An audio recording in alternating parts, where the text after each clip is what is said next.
Chrystul Kizer is a young black woman who was just sent to prison for 11 years over killing a man that was sexually abusing her while she was underage. However, according to her, the killing was done in self-defense because she says she was being sex trafficked by this man. Now, ironically enough, this is all happening in Kenosha, Wisconsin, which is the same district where Kyle Rittenhouse was tried for the murder of 2 people, yet was found not guilty and allowed to walk free on grounds of self-defense. Kyle H. Rittenhouse, not guilty.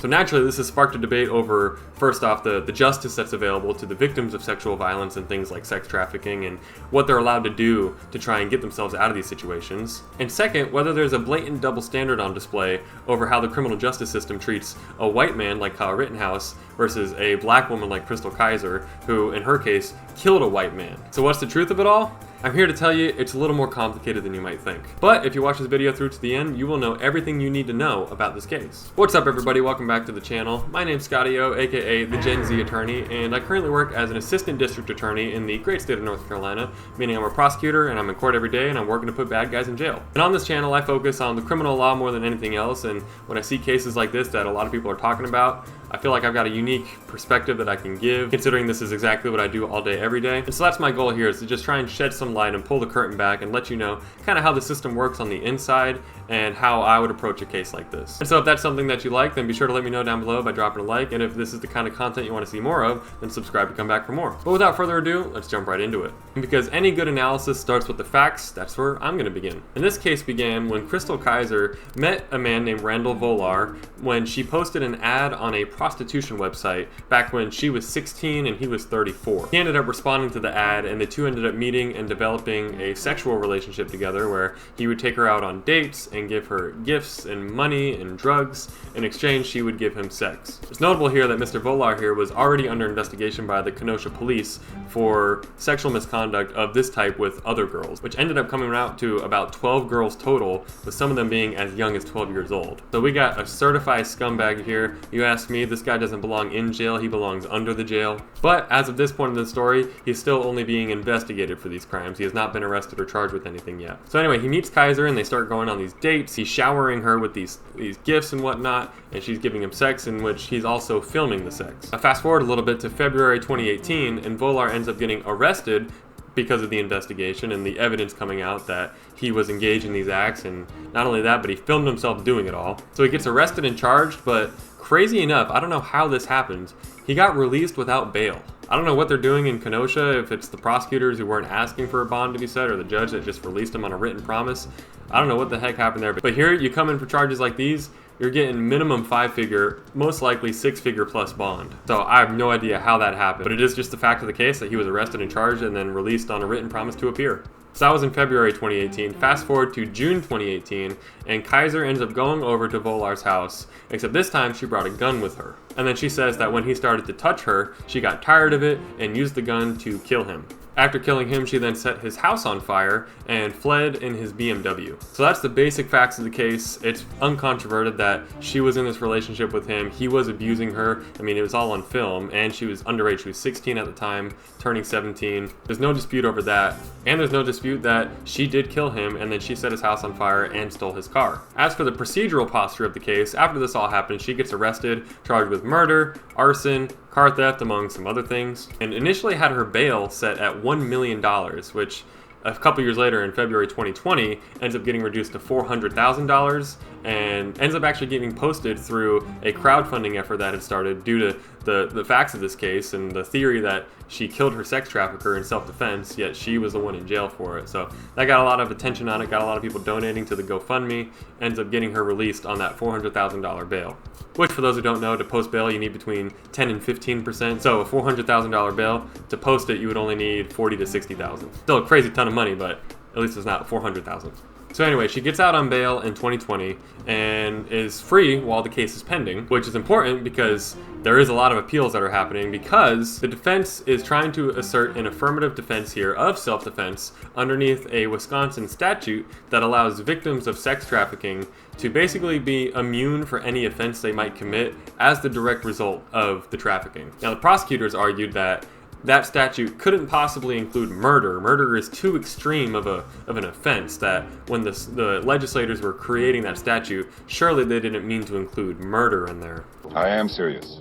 And don't call me Shirley. And the judge agreed with that argument and initially ruled that the defense could not use the statute as an affirmative self-defense for this case. Now they appealed that and went all the way up to the Wisconsin Supreme Court, which ended up overruling the trial court's decision and said the defense could use this affirmative self-defense. Is now free to argue that the murder she committed here was a result of him trafficking, and therefore she is immune under the statute. So that is what set up the case, teed it up to go to trial, where the state was going to argue that she went with a premeditated motive in mind to go kill this guy, and the defense would argue that, well, she's allowed to do that because he was trafficking her. While that all was still pending, Ms. Kizer got arrested again in January 2024, so about 4 years after she was let out on bail, which now brings us to just a couple days ago, where she ultimately decided to plead guilty to a reduced charge of second-degree reckless homicide and then have all the rest of the charges dismissed. Now, the max sentence she could have gotten for this reduced charge was still 30 years, but the judge decided to sentence her to 11 years with 5 years of supervised probation after the sentence was up. But notable here that she has about a year and a half of credit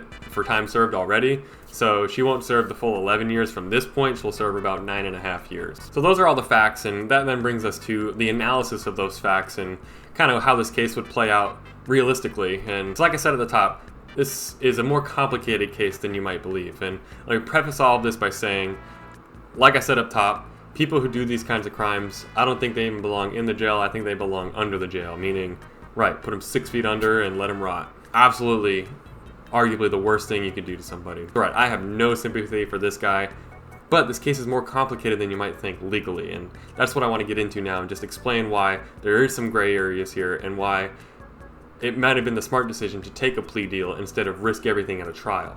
Yeah, and so the first gray area that really complicates this case is whether or not she was actually being trafficked. Now, trafficking is generally defined as the solicitation of a commercial sexual act, so sex for money essentially, but that sexual act being compelled through one of three things, either force, fraud, or coercion. So right, that's our general standard for what trafficking is. Obviously, we've seen it represented in the media. Movies like Taken is a perfect example of how we view human traffickers. The other movie, Sound of Freedom, same thing. It's these criminal organizations that are luring young boys and girls, or even grown men and women, away so they can pull them and take them away and force them into these human trafficking rings to then basically spend the rest of their lives being sex slaves. So right, what do we know about Mr. Volar here? We do know he was a definite serial child molester. He was doing what he was doing with Ms. Kizer. He was doing it with apparently about 12 other girls who were as young as 12 and had the temerity, the audacity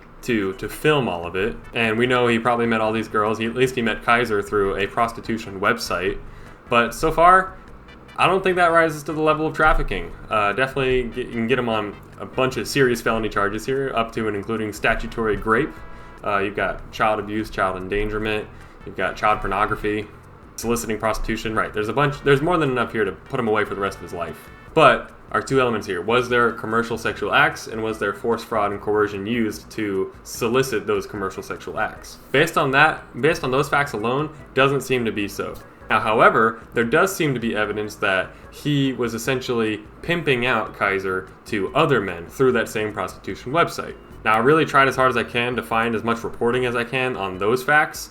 Unfortunately, really did not get too much about it, which really sucks because that's a huge deal here. That's basically the missing link between all those charges I listed earlier and trafficking, which is the defense here is that she was being trafficked. And so yeah, if he was using force, fraud, and coercion to force her to have sex for money with other men, and then he was taking the money back for himself, even if he was giving her some money as like, here's your payment, that still is trafficking. At least that gets us a lot closer to trafficking, because the other thing that makes this kind of complicated and makes it a gray area is there a difference between trafficking and pimping? Now, I posed that kind of as a rhetorical question, but the truth is there's actually not really a great answer to define the two.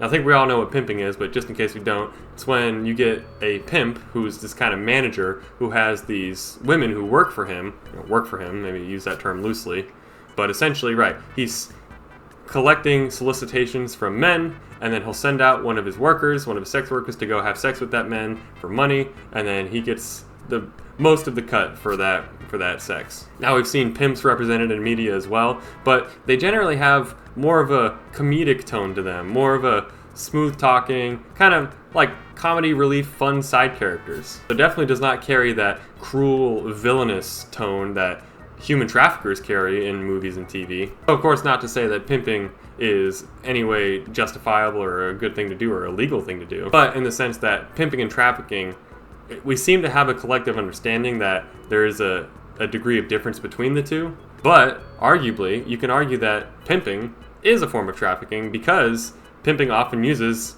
one of, if not all three, between force, fraud, and coercion. I mean, the fact that pimping has its own term for it, a pimp slap, where you backhand one of your workers in order to get her act together and go have sex with a man to make you some money. And most depictions of pimps in media do involve some sort of physical or mental coercion to keep the women in check, keep them in line. So right, that's what makes this gray, because if he had kidnapped her or he had taken her away from her family and like totally removed her and was selling her as a sex slave, then yeah, that'd be open and shut, that's trafficking.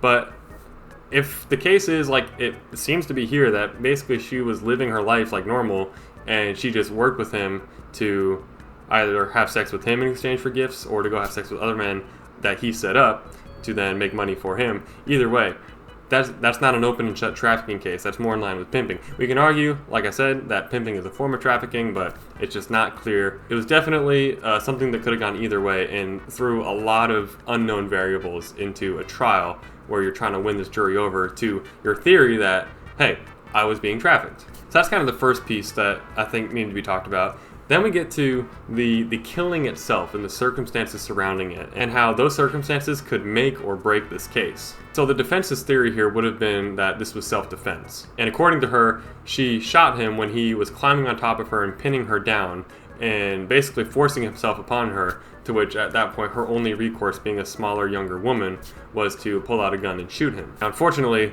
there's some problems with that theory just on its face. First off is the fact that she went to his house voluntarily. You can argue it was not voluntary just based on their relationship, but at least in that situation, it wasn't like he kidnapped her and forced her to go. Maybe he compelled her other ways, we don't know, but we do know that she went to his house. And we also know that she brought a gun with her. She brought it in her purse. Once again, that's a relevant fact, because if she had the gun on her person, I could see it being a very quick, he's climbed on top of her, he's holding her down, she gets her arm loose, pulls it, or puts it in her waistband, pulls out a gun and shoots him, and it takes a half second for all of that to play out. But the fact that the gun's in her purse, don't know where the purse was in relation to everything going on. Maybe it was on her person, very well could have been, but also it could have been maybe on the couch, or not within arm's reach, and once again, it just complicates the situation, complicates the setting and finding out what actually happened, and whether or not it truly was imminent self-defense. Then, of course, we have what happened after the shooting, which was the fact that she set his house on fire, which is a very dangerous crime because fires can spread, and then, of course, stole his car and drove away. Now, stealing the car is interesting here because we know she had to get to his house somehow. And if she stole his car, that means she didn't drive herself. That means someone had to drive her over there, which means, did someone know what she was doing that night? Did they know the extent of why she was going over there? Or was it part of a plan to, I'm going to drop you off, you're going to go, you're going to do your thing, you're going to get the car, and you're going to leave? Because why else would she not call for a pickup? Gravely responded in a Facebook post that Chrystul committed the murder to steal Voeller's BMW. She texted a friend 3 days earlier that she was getting a BMW, Voeller's car, soon. Certainly is possible evidence that this was a premeditated plan to go over there and kill him, steal his car, but it could also very well be that she did act truly in self-defense, and then because there was so much abuse over the year that had been leading up to this, that it just finally it all poured out, and after she killed him, she just had to take out all the rage, burn the house down, and then needed a way to get out of there, and insult to injury is like, well, he's got a car, let me just take his car. But all that to say that self-defense here is just not very clear-cut. Of course, we don't have any video or witness testimony, unlike the Kyle Rittenhouse case, which almost the entire thing was on video, and there were hundreds of witnesses that were around that saw what happened. The only evidence we really would have here to go off of, other than the inferences that we're making about, like I just talked about earlier, the fact that she got dropped off, the fact that she did not call for someone to come pick her up. Beyond that, probably the most important evidence here would be the ballistics report and the blood splatter report. Now, for anyone who's seen the show Dexter, which is about a guy who does crime scene recreations, you could tell from watching that show that you can recreate the entire scene of a crime based on the blood splatter, where it splattered, how far it went, bullet holes, where those end up. You can approximate exactly where everyone in the room was at the time of a shooting, because shootings just leave behind so much physical evidence. So those reports here would really paint a pretty good picture about what happened in this situation. Now, I don't know what those reports say, but I do know the prosecutors and the defense attorneys do know what those reports say. And presumably, if what Ms. Kizer is saying is true, that he was climbing on top of her, he had pinned her down, and she managed to get the gun and shoot him and get him off her, presumably that would mean she was laying on her back and she was shooting up into him. And if that were the case, then we would have seen bullet holes be either on high parts of the walls or on the ceiling, and we also would have seen blood that would have dripped straight down, some onto her, some onto the floor, straight down. That would be very indicative that what she was saying was true, that he was climbing on top of her, she had to shoot up at him to get him off. And maybe that's what the report said. But the report also could have showed that the bullets were not actually in the ceiling or the high parts of the wall. The bullets were in a low part of the wall and or the floor, or the bullets were on the couch, indicating that he was sitting down on the couch, or he was laying down on the couch, and she was standing up over him. There could have been blood splatter that was sprayed, meaning it was a horizontal entry that then sprays out the back. That evidence right there, even just the bullet hole location, would tell you everything you need to know about where the gun was fired and the angle it was fired at. But then you combine that with blood splatter, right, you would paint almost a perfect picture of the scene in that room that night. And right, like I said, I don't know what the reports say, but I do know they would make or break this case. And the fact that they took a guilty plea here seems to suggest that the reports were not in her favor and not very consistent with her side of the story. Right, it'd be real hard to prove self-defense if you now have a story here where you went over to his house, you brought a gun, which you've never brought before, and you've got a ballistics report that shows maybe you were standing in the doorway to the living room and he's sitting on the couch, and that's when you shoot him, and you got bullet holes in the couch and blood splattered horizontally across the couch. And then, of course, after that, you've got the house set on fire and fleeing in the car. That paints a much more plausible theory of the prosecutor's version of events, which is that this was a premeditated plan to go and kill him and then to go steal his car. I'm just speculating, but that could be exactly what the defense saw and realized we may not be able to win this case on self-defense. The facts don't really support it. That's right, those are the key things here that really make this case a lot more complicated than you might initially believe. And the last thing I want to touch on as well is the fact that she did get 11 years for this. Kyle Rittenhouse, he got to walk free, while she has to go away for 11 years for killing her abuser, for killing her trafficker. I'm seeing that right as prima facie evidence that this was a double standard because Rittenhouse is white and she's black. And not only is she black, but she killed a white man. But the most important thing to consider here is the fact that Rittenhouse, his case went to trial. I don't know if he was offered a plea deal. Part of me feels like he wasn't because it was such a high-profile case, and the DA's office, the DAs in that case were just, they were out for blood, and you could tell just from watching it. So right, I don't know if he was offered a plea.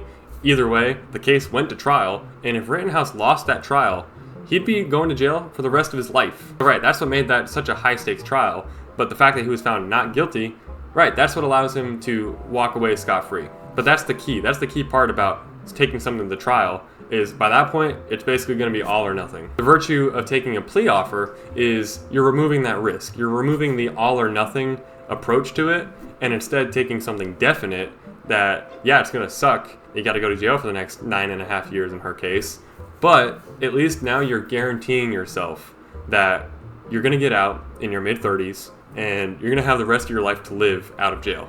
Yeah, you could risk it by taking it to trial, and yeah, I still think arguably it was more likely than not that they would have prevailed on the defense, that it would have been a not guilty, just considering just the fact that this victim was such a terrible human being, the worst among us. The jury is not supposed to really consider that entirely. In this case, it is relevant because there's a self-defense claim based on the fact that he was trafficking her. But right, I could absolutely see a jury siding with her, just her story as being sympathetic. But man, some of those reports, that ballistics report, really could have been damning for the defense if it has some of the stuff that I think it might have had, which is why they did take this plea. So, right, that then becomes the calculus of we're just going to take the plea, we're going to take the guaranteed, I mean, right, it was up to 30 years she could have got, she got sentenced to 11, but right, we're going to take the definite sentence that guarantees you an opportunity to live a long and fulfilling and meaningful life after prison versus risking it all, risking going to jail for the rest of your life on the slight upside that you'll be out for 10 extra years if you get found not guilty. So with that in mind, that's why I don't see this necessarily as a double standard, because the same DA's office who, right, maybe they're being overzealous in prosecuting Kizer for this. I thought they were being overzealous in prosecuting Rittenhouse for what happened to him. So in fact, arguably, it's actually a consistent standard that this DA's office doesn't like self-defense claims very much, and they're going to try you, even if you have a pretty good claim at self-defense, they're going to make you prove it instead of taking that into consideration and be like, okay, yeah, I think you got a point on self-defense, we're just going to not proceed on this. I guess their philosophy is like, no, since self-defense is an affirmative defense, we can prove our case for murder, prima facie, we can prove all the elements here, and we're going to put the burden on you to prove your innocence, which I just think is a backwards way of viewing it. I mean, the standard is not guilty until proven innocent, it's innocent until proven guilty. And basically forcing a defendant to prove their innocence via an affirmative defense, that's just, I don't agree with that at all. But all in all, still a true tragedy of a case. I really feel for this girl. I'm sad to think that she felt her only recourse initially was that she had to start prostituting herself to, as she said, pay for snacks and school supplies. It's such a tragedy that a young girl like that feels the need to do that. I mean, gosh, where's her family? Where's her school? Where's her church? Where's the people around her that are supposed to be there for her so she doesn't have to do something like this and put herself in a position to be abused by these monsters out here? But at the end of the day, we do have a criminal justice system, and it exists for a purpose, which is to hold these types of people accountable. And this guy seemed to be on a fast track to going to jail for the rest of his life, and I would have liked to have seen that, if not placing him 6 feet under the jail. But that's kind of where the DA is coming from here, is as much anger as she justifiably has against him, it's not her place to take the law into her own hands, to become judge, jury, and executioner of her own accord and go execute him for the crimes he committed against her. We have to trust the system to handle cases like that, because if we don't, then we don't have a system at all anymore. We don't have a country anymore. We can't just have vigilante justice running the day. We can't have mob justice running the day. So while I really feel for this girl, I'm sympathetic to her cause.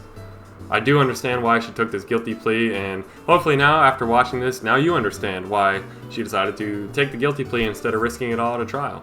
But that is all I've got to say for this video, so if you learned something interesting, then be sure to drop a like down below to let me know. And if you like this kind of content, this pulling the curtain back and really explaining the criminal justice system and how it applies to certain high-profile cases, then I'd love it if you subscribe to come back for more.